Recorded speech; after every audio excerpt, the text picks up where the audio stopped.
You turned on a tap this morning. Water came out, cold, clean, unlimited. You probably didn't think about it for even half a second, but right now, somewhere on this planet, there are places where the nearest water source is 30 miles away across open, baking, featureless desert. No tap, no bottle, no map, just sand and heat and a horizon that looks exactly the same in every direction. For most of human history, that was the problem. Not war, not predators, not cold, water, finding it, reading it, reaching it before your body gave out. Because your body gives out fast, faster than almost anything else that can kill you. In dry desert heat, a human being can die of dehydration in as little as 12 hours. Your blood thickens, your kidneys shut down, your brain starts misfiring before you even realize something is wrong. You don't feel yourself dying, you just start making bad decisions until you can't make any decisions at all. And yet, humans didn't avoid deserts. They crossed them, they lived in them, they built some of the most sophisticated civilizations in history right in the middle of them. So the question isn't whether ancient humans could survive without water. Obviously they couldn't. The question is how they found it when nothing around them looked like it had any. Let's start with your body, because it knows more than you think. Humans are exceptionally sensitive to humidity, not consciously, but physically. The mucous membranes inside your nose detect moisture in the air. Your skin registers changes in temperature that often correlate with water nearby. Your eyes pick up subtle shifts in color and vegetation that your brain processes before you've consciously noticed anything. You are, in a very real sense, a biological water detector. You just haven't needed to use that system in so long that you've forgotten it exists. Ancient humans hadn't forgotten. They depended on it entirely. The first skill was reading the land itself. Water doesn't disappear in a desert. It hides. It moves underground, follows geology, pools in places that look completely dry on the surface. And if you knew what to look for, the desert was covered in signs. Dry riverbeds, called wadis across North Africa and the Middle East, look like nothing in summer, just channels of pale sand cutting through rock. But those channels exist because water carved them, and water still flows through them seasonally, sometimes violently, for a few days or weeks a year. More importantly, water sits underneath them long after the surface is bone dry. Ancient humans knew this. Archaeologists working across the Sahara have found prehistoric campsites clustered almost exclusively along ancient wadi systems, not randomly scattered across the landscape. These weren't accidents. People understood that where water had been, water could still be found, but wadis are the obvious answer. The real skill was reading subtler signs. Rock color is one of them. In desert environments, dark staining on rock faces, particularly a reddish brown or black streaking called desert varnish, often indicates a seep, a place where water slowly bleeds through rock and evaporates, leaving mineral deposits behind. You can't drink a seep directly, but if you dig at the base of that rock face, even a few inches down, the ground is often damp. Dig deeper and water collects. This knowledge wasn't written down anywhere. It was passed through generations by people who had watched the desert long enough to understand its language. Vegetation told the same story even more clearly. In 2019, researchers studying traditional sandbushman survival techniques in the Kalahari documented something that had been known inside those communities for thousands of years. Certain plants are groundwater indicators. Shepherd's tree, a species that grows deep in arid southern Africa, has roots that can reach down over 60 meters to access underground water tables.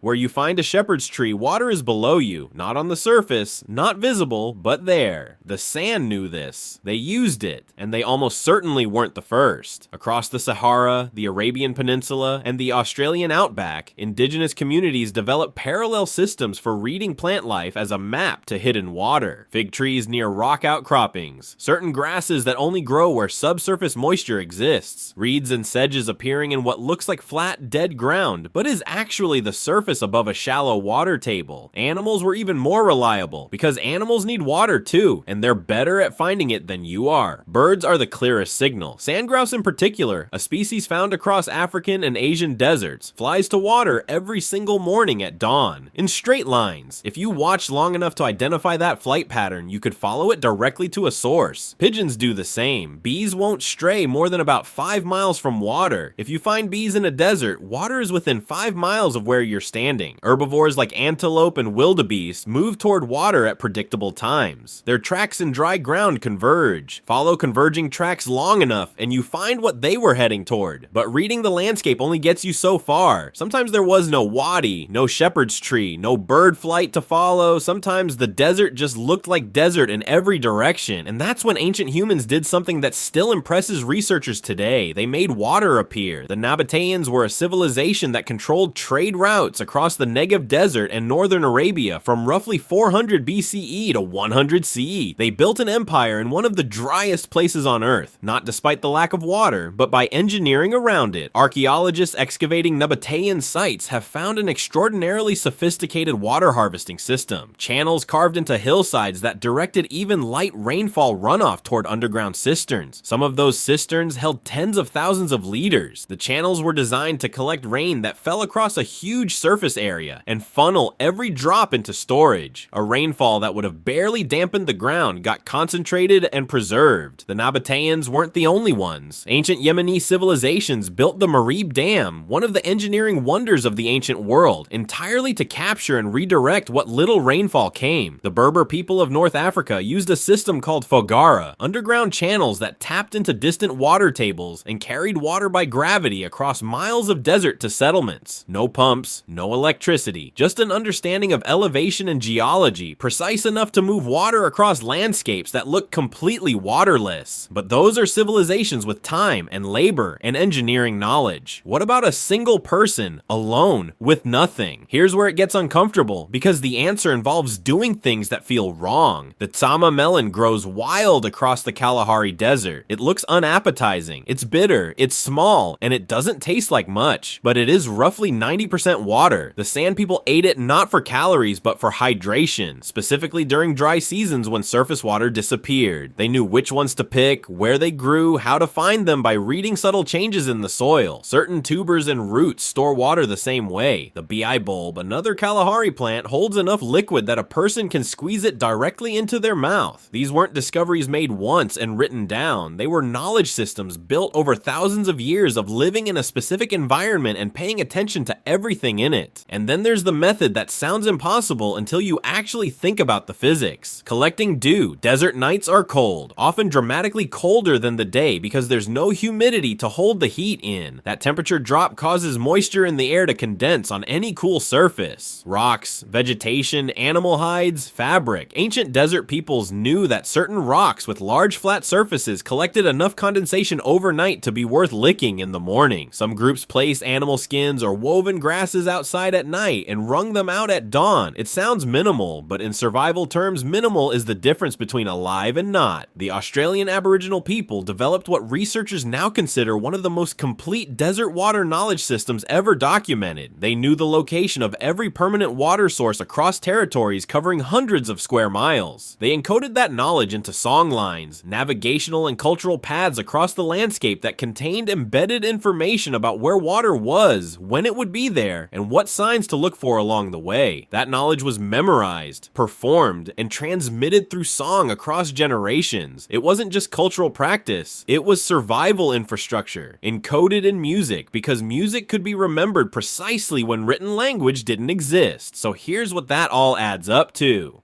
Ancient humans living in deserts weren't surviving despite the environment. They were reading it. Every rock face, every dry riverbed, every bird flight at dawn, every plant growing in the wrong place, every animal track converging toward the same point on the horizon was information. And the people who could read that information didn't just survive. They thrived. They built trade empires. They raised families. They crossed the Sahara, the Arabian Desert, the Australian outback, and the Atacama on foot with no equipment that you would recognize as useful. You carry a water bottle because you've outsourced that knowledge to plastic and infrastructure. There's nothing wrong with that. The tap is better than the wadi. Nobody is arguing otherwise. But somewhere inside the biology you inherited from those people is a system built over hundreds of thousands of years specifically for finding water in places that don't look like they have any. You still have the nose for humidity. You still have the eyes that track subtle color changes in vegetation. You still have a brain that, given enough time in a specific environment, would start reading it the same way your ancestors did. You just haven't needed to yet.